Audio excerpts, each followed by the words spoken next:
Okay, so clearly this video is going to be a little bit different because I'm sitting here instead of drawing. But the things that I wanted to say in this video aren't really things that I was going to be able to draw. And I kind of didn't want to either because they're a lot more emotional, I guess, and connected to more about my experiences with people and myself over the last year instead of, I don't know, the other videos felt a lot more general. And I really wanted to push myself out of my comfort zone because this is something that's very scary to talk about sitting in front of a camera because it makes you feel very vulnerable. But I knew that I wanted to do something like that and really talk about how much I changed in the past year, but also didn't really at all. So I started out the year a week after Columbia's funeral and a week after we were back at school. I rushed and I joined a sorority. And it just so happened to be the one that she was also in. And that felt like a big sign to me that she was telling me, I can't really be here for you, but here are these people who can, in ways that might not be the same, but that will still be important. And then days after I joined, I also auditioned and joined my a cappella group, which was amazing. And so now I had these two activities where I was busy all the time and I had things to distract me and I had all these amazing new friends. And I just was not happy. And I really didn't understand it, and I also didn't know it at the time because I just was essentially distracting myself, but nothing felt like it was supposed to.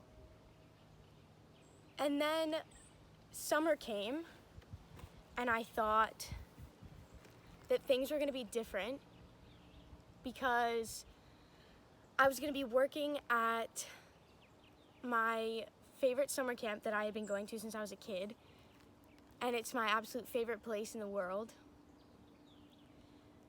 And that's not quite how it went. I wasn't enjoying myself as much as I wanted to, and I really didn't get why. And I was very angry at myself for not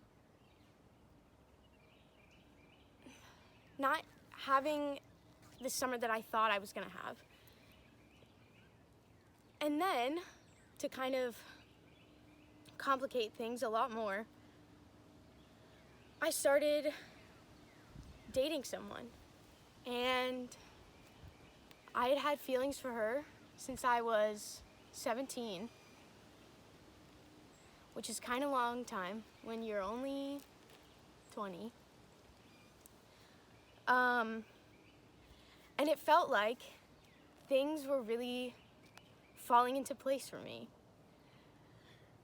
I was dating this person who I had liked before and who knew me before and now knew me after and still liked me anyway. And that felt like something that was very important, and I wanted to keep that feeling forever.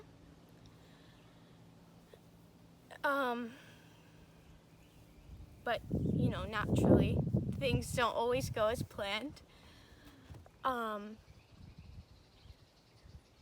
There was a lot of mental struggle throughout the summer and also for me in this relationship, because, and honestly all relationships in my life even still, because anytime anything was wrong, or if she was mad or anything, I felt like I needed to do whatever I could to fix the situation.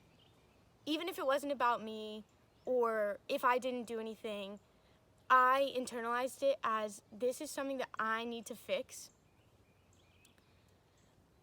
Ignore what you're feeling, and you just need to push that to the side and figure out how to fix this. And I didn't know why I was doing that, because it was really not doing great things for me.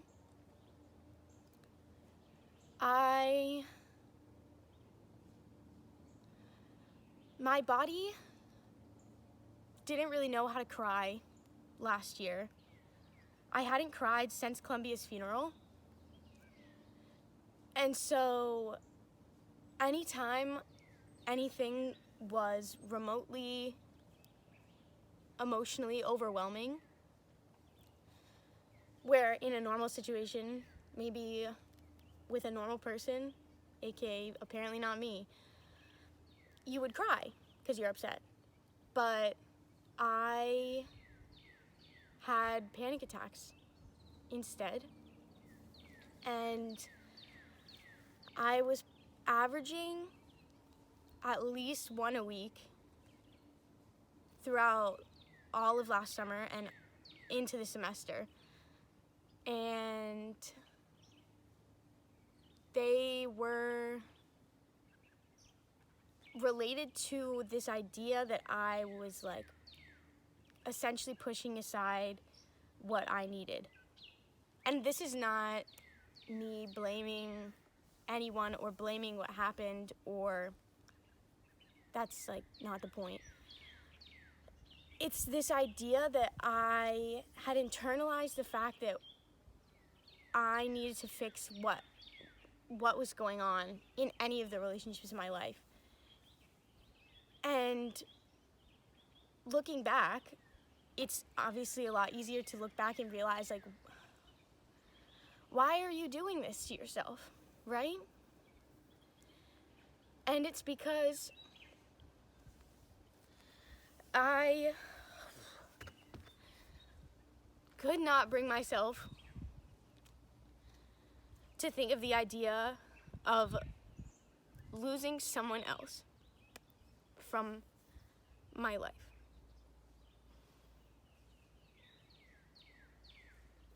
And so I was going to do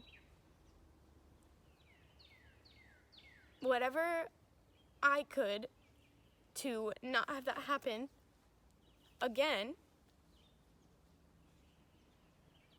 And in the end, it didn't really work out, naturally, because you can't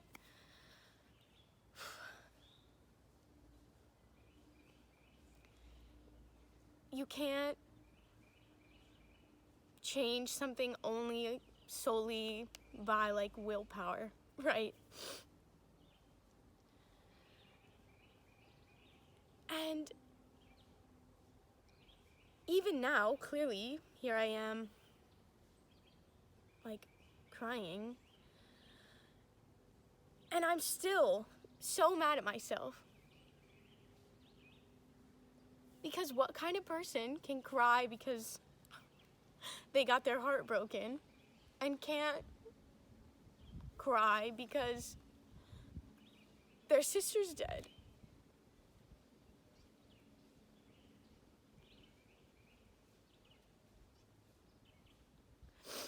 Because when you date someone, you you tie all these pieces of them to you, right? You tie like memories and places. I mean, you do the same with anybody in your life. But I think what I'm realizing and what I'm trying to teach myself is that I think that my brain is grieving the loss of Columbia kind of through this relationship. I mean, that's not like selling short the relationship, but it's been like, I don't know, 6 months, and I'm still upset, and I have been trying really hard to figure out why. Because if something reminds me of her, or I go to a place, or I don't know, whatever, it's this like pain. And I mean, clearly, trust me when I tell you that I could cry about this. But when I think about Columbia or I look at pictures, it's like I feel nothing. And it makes me feel horrible. Because how can I sit here and cry because I got my heart broken and not be able to feel emotion when I look at pictures or do things with Columbia? And that's why I think, well, and I'm also hoping that that's just like kind of what my brain needed and still needs, because it's always going to be easier to rationalize this idea of a relationship ending because this person is still here. Like, you could still talk to them if you really want to. But thinking about someone dying, that's it. Like, I could text her if I wanted, and I don't think it would make me feel any better because you know consciously that they're not going to reply. There's no way to conceptualize that they're just like gone from your life.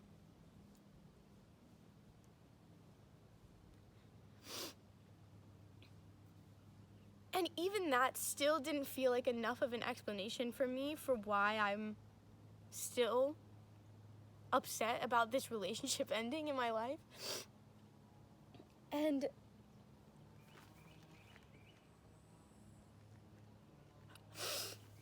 I kind of realized this very recently, actually, that it was more than just me losing someone. It was that I wanted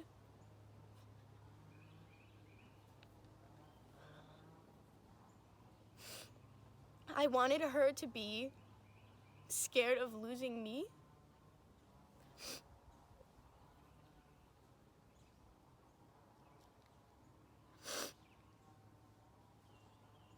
Because I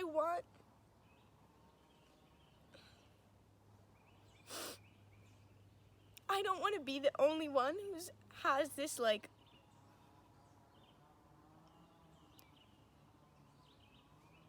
incredible fear of losing people that feels like unreciprocated, more in the sense that like I don't know that anyone can fear that on a level as as strong as me, but just that idea. I mean, obviously there's the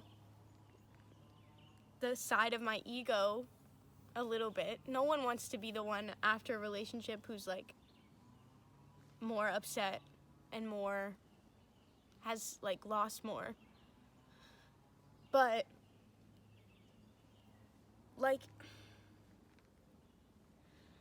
when someone commits suicide, they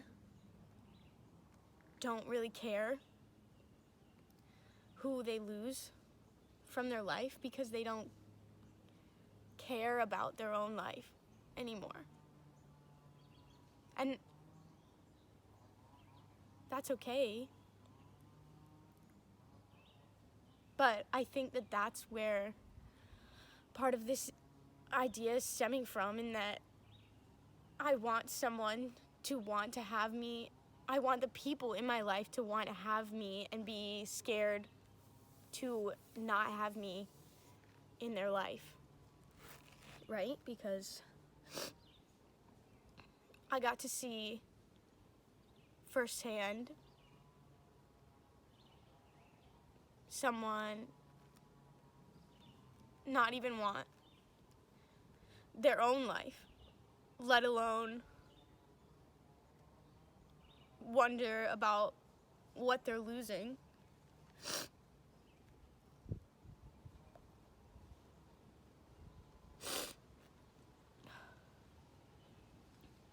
And that is not me saying that if you feel that way, that you need to feel guilty for not thinking about the people in your life or anything, because I would never. That is a heavy burden to bear, to think about, to feel guilty about like the people that you're leaving behind. I think that that's just maybe an explanation for this level of fear and how it's affecting my life in totally different ways than you think. And when you grieve in whatever way, that's what's working for your body at the time. Which I can say rationally, but not really feel it emotionally, which is fine.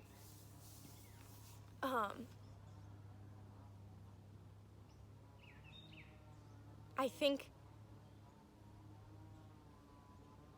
it was easy for me to look at the loss of this relationship and think, this is how I should be grieving, because it was showing itself in all the ways that you think of as grief, right? Crying, being painful when you think about them. I'm sure there's a multitude of other explanations that I'm blanking on. But